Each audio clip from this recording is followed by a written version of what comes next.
ফরিদপুর কাচ্চি ডাইনি উদ্বোধনে চলে আসলো কেয়া পায়েল। আর সেদিন ওখানে যেই পরিমাণে ভিড় হয়েছিল তা বলারই ভাষা নেই, আমরা তো আটকেই গিয়েছিলাম সেখানে গিয়ে। কিন্তু আমি ওপেনিং ডেতেও কেয়া পায়েলের সাথে দেখা করতে পারলাম না, মাথায় নষ্ট মামা। যাই হোক, তো আমি আবার দ্বিতীয় দিন চলে গেলাম কাচ্চি খেতে। সেদিনও ওখানে ভিড় একেবারে কমও ছিল না। দেন আমরা রেস্টুরেন্টের ভিতরে গিয়ে কয়েকটা ছবি তুলে নিলাম। আর রেস্টুরেন্টের ভিতরে যে এত পরিমাণে ক্রাউডেড ছিল, এতে তো আমার ক্ষুধা পুরাই মরে গেল। কিন্তু এরপরেই কাচ্চি যে ঘিরান আসছিল সেটাতে আমার ক্ষুধা আবার ডাবল হয়ে গেল। বলেন কি? তারপর আমরা একটা টেবিল বুক করে চলে গেলাম ওয়াশরুমে, এবং ওয়াশরুম থেকে ফ্রেশ হয়ে আবার চলে আসলাম। আর এবার মেনু থেকে নিয়ে অর্ডার করলাম তাদের স্পেশাল কাচ্চি। কিন্তু সময় শুধু পেরিয়ে যাচ্ছিল, কিন্তু ওরা কাচ্চি দিচ্ছিল না। তো আমরা যেটা যেটা অর্ডার করেছিলাম তাদের মধ্যে ছিল 320 টাকার কাচ্চি বিরিয়ানি, 70 টাকার বাদাম শরবত এবং 90 টাকার জালি কাবাব। আর এই প্যাকেজটার দাম ছিল 450 টাকা। ভাই রে ভাই, এই দামে কাচ্চি খেতে গেলে তো আমার এক সপ্তাহে ফকির হয়ে যাব।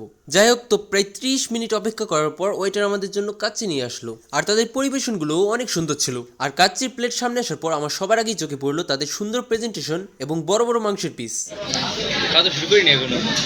বন্ধুরা শুধু বলছিল যে কম খা, কিন্তু বিরিয়ানি সামনে থাকলে কি আর কন্ট্রোল রাখা যায় নিজেকে? তাই আমি শুধু বিরিয়ানি উঠিয়ে নিচ্ছিলামই।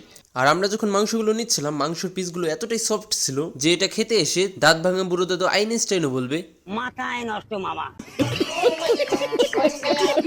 তো আপনারা যারা ফরিদপুরের মধ্যে আছেন তারা চাইলে আসতে পারেন কাচ্চি ডাইনে। এখানকার কাচ্চি অনেক সুস্বাদু হয়। বিরিয়ানি এমন একটা জিনিস যেটা সামনে থাকলে কখনো মন খারাপ করে থাকাই যায় না। আর সত্যি বলতে বিরিয়ানি আমার সবচেয়ে প্রিয় খাবার। তোমার প্রিয় খাবার কি? অবশ্যই কমেন্টে জানাও এখনই। আর তোমরা যদি আমার এই চ্যালেঞ্জিং ভিডিও এবং ব্লগ দেখতে পছন্দ করো, তাহলে অবশ্যই আমার চ্যানেলটিকে সাবস্ক্রাইব করে রাখো। সামনে আরো ভালো ভালো ভিডিও পাবে ইনশাল্লাহ। আর এগুলো বলতে বলতে আমাদের খাওয়া শেষ হয়ে যায়, তাই আমরা বসে আছি বিল পেমেন্ট করার জন্য। তো আমাদের বিল কার্ডও চলে এসেছে। আমাদের বিল এসেছে 1170 টাকা। ভাই, মানে এটা কোনো কথা?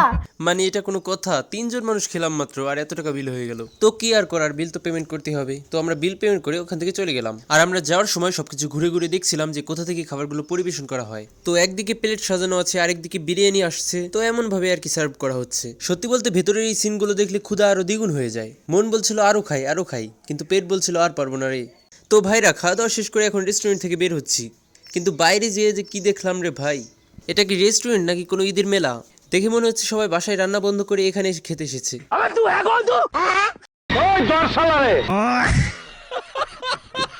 যেটা দেখলাম, ভিতরের চেয়ে বাইরে বেশি ভিড়। এটাই হয়তো বিরিয়ানি পাওয়ার। আরেকটা কথা বলি গাইস, তোমরা যদি বিরিয়ানি পছন্দ করো তাহলে এই ভিডিওটাতে এখনই লাইক করে দাও। আর তখন আমরাও বেরিয়ে যাচ্ছিলাম। বেরোনোর সময় ভাবছিলাম যে কখন আবার বিরিয়ানি খেতে পারবো। তো ভাইয়ারা, মিশন কাচ্চি সফল। এবার আমি সিঁড়ি দিয়ে নিচে নামছি। উপরে ওঠার সময় খালি পেটে গিয়েছিলাম, এখন নামার সময় ফুল ট্যাঙ্ক নিয়ে নামছি। গিয়ে যুদ্ধ করতে হবে।